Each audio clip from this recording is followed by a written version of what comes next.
Today, we'll explore some fascinating insights about Delhi and its unique calmness amidst the hustle. We'll cover key aspects that make Delhi special and take a closer look at what contributes to its tranquility. So, let's get started and delve into this interesting journey together. Today, I want to introduce you to Delhi Calm, a compelling graphic novel by Vishwajyoti Ghosh. This book falls into the genre of political allegory, which means it uses art and storytelling to comment on political issues. It was published in 2010, but its setting takes us back to a very intense period in Indian history, the emergency period in Delhi from 1975 to 1977. During this time, Prime Minister Indira Gandhi declared a state of emergency, which meant that civil liberties were suspended, the press was heavily censored, and many people were arrested without fair trial. It was a time of great tension and uncertainty. What makes this novel especially powerful is how it explores the reactions of ordinary citizens and idealists under such a dictatorship. It offers a window into their fears, hopes, and resistance, highlighting how people respond to authoritarian power. This context is crucial because it helps us understand the themes of the novel and its relevance today. It reminds us of the importance of civil liberties and the resilience of those who stand up against oppression. So, as we go through this presentation, keep in mind how Delhi Calm uses art to reflect on a pivotal moment in history and its ongoing implications. So, the novel is structured into three major parts, which really helps to frame the story and give it a clear progression. The first part is called Before the Emergency, and it sets the stage by exploring the lives and ideals of the young protagonists before the political crisis hits. Then, we move into During the Emergency, where the story delves into how these characters navigate the chaos and upheaval. Finally, After the Emergency shows us the aftermath, the lasting impact on their lives and society as a whole. What's interesting about the storytelling is that it's told through interconnected stories of young idealists living in Delhi. This approach allows us to see different perspectives and experiences, making the narrative richer and more layered. The author also uses fictional allegory and symbolic characters to deepen the themes and add a poetic touch. There are also flashbacks woven into the narrative, which help to reveal characters' backgrounds and motivations gradually. To make the story more realistic and immersive, the author incorporates newspaper clippings, slogans, and posters. These elements ground the fictional story in the real socio-political context, giving us a sense of authenticity. In terms of structure, these elements come together to create a compelling and textured narrative that connects personal stories with broader historical events. Overall, this structure not only enhances the storytelling, but also underscores the complex interplay between individual ideals and political realities. Let's start by talking about Vibhuti Prasad, or VP as he's often called. He's really the central figure in this story, an artist and an idealist who comes to Delhi with big dreams. VP symbolizes the hope of the youth, the energy and optimism that many young people felt at the time. But as the story unfolds, he also becomes a symbol of disillusionment, reflecting how those hopes can sometimes fade when faced with reality. Next, we have Parvez Alam, who's not just a friend to VP, but also serves as a narrator at certain points. He acts as a reflective observer of the political changes happening around him, giving us insight into how these shifts impact individual lives and perceptions. Then there's the Naya Savara Band. This is a group of activists and musicians who use art as a tool for reform. They stand for optimism and youthful rebellion, embodying the belief that through creativity and collective effort, change is possible. Moving on, we see Mother Moon, an allegory for Indira Gandhi herself. She represents authoritarian rule, kind of a symbolic figure of power that can sometimes cast a shadow over the hopes of the people. We also have the Prophet, representing Jayaprakash Narayan, the opposition leader. He symbolizes resistance and the voice of dissent, rallying people against oppressive policies. And finally, there's the Prince, who is a symbol of Sanjay Gandhi. He's linked to youth politics and the excesses of power, illustrating the tumult and turbulence of that era's political landscape. Together, these characters help us understand the complex interplay of hope, power, and disillusionment that define that period in Indian history. Delhi's youth are really quite politically alert, and they are hopeful for reform. You can see this in the energy of the street and in their conversations. The Naya Savara Band, for example, performs songs that call for social change, inspiring young people to think about the future and the kind of society they want to build. People like VP and Parvez dream of an honest democracy, where power is used fairly and transparently. You can feel that hope and desire for genuine progress in the air. At the same time, the atmosphere is charged.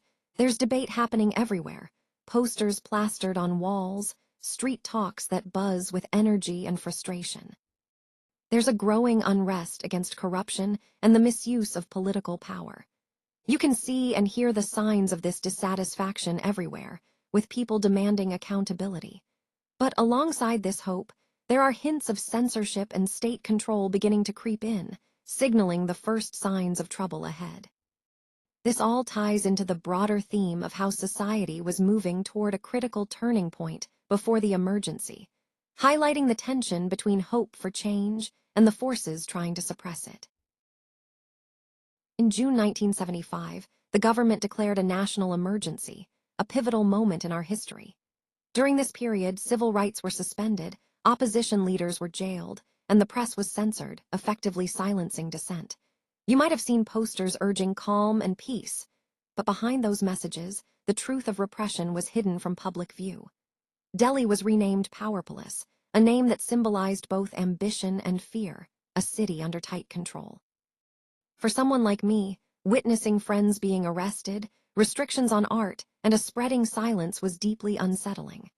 The Naya Savara Band, which once symbolized hope and change, disintegrated. Members vanished or compromised their principles just to survive. Propaganda flooded newspapers, and instead of open conversations, people whispered in secret, afraid to speak aloud. Everyday life was dominated by surveillance, sterilization drives, and police raids, creating an atmosphere of constant fear. These measures weren't just about control. They aimed to suppress any challenge to authority and reshape society according to the government's vision. This period was a dark chapter, but it also highlights the importance of resilience and the fight for democracy. As the emergency came to an end in 1977, we saw the release of political prisoners, a sign that some restrictions were easing. However, when VP and Parvez returned to Delhi, they found a city that had changed dramatically. It wasn't just physically different, it felt corrupted, as if the very soul of Delhi had been compromised. Many friends who once resisted the oppressive regime were now broken or had been co-opted by power. Some had given in, others had been silenced or turned against their own ideals. Despite the official narrative of calm, the reality was quite different. Citizens remained fearful and apathetic, perhaps resigned to the status quo or simply exhausted by the years of repression. Delhi itself seemed weary. Everywhere you looked, wires, smoke, and posters of victory adorned the city, creating an atmosphere that was both tense and tired. The hopeful dream of a new dawn, what many called Naya Savara, had faded into the background, replaced by a sense of disillusionment. And so the novel concludes with a haunting irony. The phrase Delhi calm now feels almost mocking, as if beneath that calm lies a deeper, unspoken tension. It's a reflection on how, even after the upheaval, the city remains caught in a fragile, uneasy peace, one that masks the underlying scars of those turbulent times. As we look at this slide, I want to highlight how the loss of democracy can be seen in the destruction of civil liberties and free speech. When a society's voice is silenced, it's a sign that fundamental freedoms are under threat. Censorship and propaganda often come into play here, with media manipulation used to create an illusion of calm.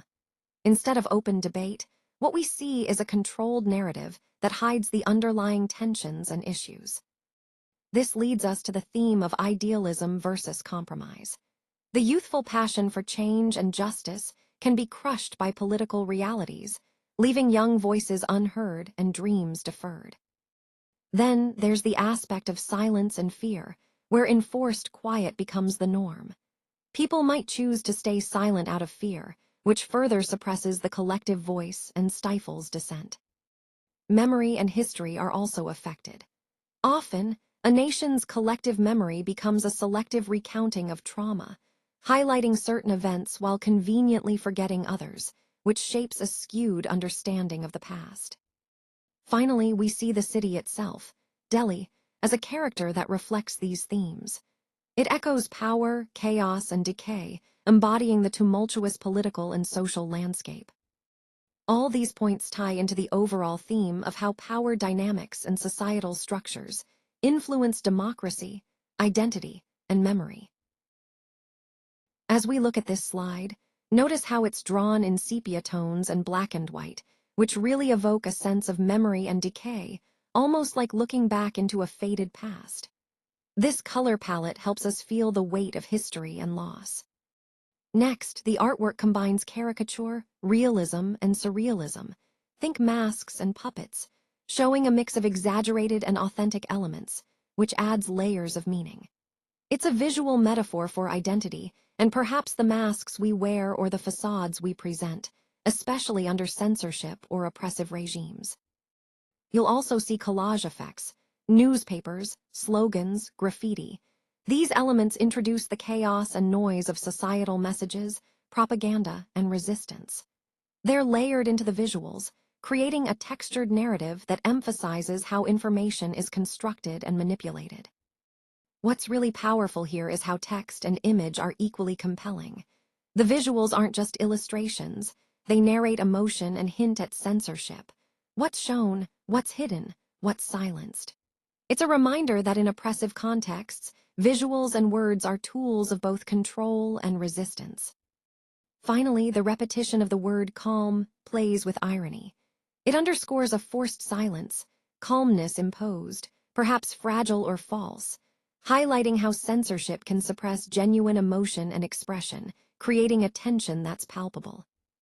Overall, this artistic style merges different techniques to deepen the message, reinforcing how visual art reflects societal struggles around memory, identity, and censorship. It's a compelling reminder of the power of imagery in conveying complex emotional and political truths. Now, let's take a closer look at the symbolism in the Delhi Calm artwork. First, we see masks. These represent censorship, fear, and hidden identities under authoritarian rule. They remind us how people often have to conceal their true selves to survive politically. Next, there's Powerpolis, which symbolizes political ambition, corruption, and a loss of morality. It's a critique of how power can distort values and erode integrity in the pursuit of personal or political gain. Then, we notice broken musical instruments. These reflect the destruction of youthful activism and the silencing of protest, how vibrant voices of dissent are subdued or crushed in such environments. The wires and posters indicate government surveillance, propaganda, and control over information.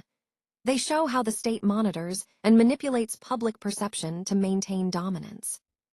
Mother Moon is an allegorical figure representing Indira Gandhi's dominance and centralized power. She embodies the personal and political control she exerted over the nation. The calm, ironically, stands for enforced silence and suppressed dissent. It's a paradox. What appears peaceful on the surface actually masks a deeper repression. Finally, the sepia tone artwork suggests fading memory, nostalgia, and the decay of truth over time. It emphasizes how history can become distorted or forgotten, especially in oppressive regimes.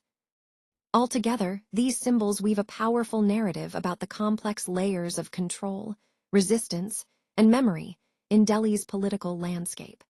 They connect to our overall theme of how history and power intertwine beneath the surface of calm appearances.